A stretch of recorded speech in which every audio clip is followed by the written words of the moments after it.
ఒక నక్క ప్రమాణ స్వీకారం చేసిందట ఇంకెవరిని మోసగించనండి. ఒక పులి పశ్చాత్తాపం ప్రకటించిందట తోటి జంతువుల్ని సంహరించినందుకు. అట్లా ఉంది అధ్యక్ష. ఒక మాటలో చెప్పాలంటే ఈ గవర్నర్ గారి ప్రసంగం అదే రకంగా అనిపించింది తప్ప అందులో అసత్యాలు సత్యదూరమైన మాటలు తప్ప వాస్తవాలు మాత్రం ఒక్కటి కూడా లేదు అధ్యక్ష. అధ్యక్ష నిన్న చాలాసార్లు ప్రస్తావన చేసినారు గత ప్రభుత్వం అంటూ. అక్కడున్నా అక్కడ ఉన్నా ఇక్కడ ఉన్నా ఎక్కడ ఉన్నా అధ్యక్ష మేము ప్రజాపక్షమే.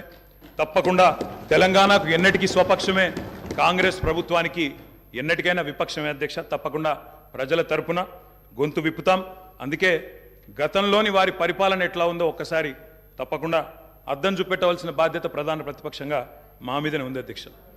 అధ్యక్ష ఎట్లుండే అధ్యక్ష 2014 ముందు తెలంగాణ ఘనత వహించిన వీరి ప్రభుత్వంలో ఎట్లుండే అధ్యక్ష? పడావుబడ్డ భూములు, పాడుబడ్డ ఇండ్లు, ఆకలి కేకలు, ఆత్మహత్యలు. అధ్యక్ష మైక్ ఇవ్వండి అధ్యక్ష, మైక్ ఇవ్వండి అధ్యక్ష, మైక్. తెలంగాణ ఉమ్మడి రాష్ట్రంలో నిర్లక్ష్యమైందనే కదా అధ్యక్ష? ఉమ్మడి రాష్ట్రంలో నిర్లక్ష్యమైంది, మన పట్ల వివక్ష ఉందనే తెలంగాణ తెచ్చుకున్నాం.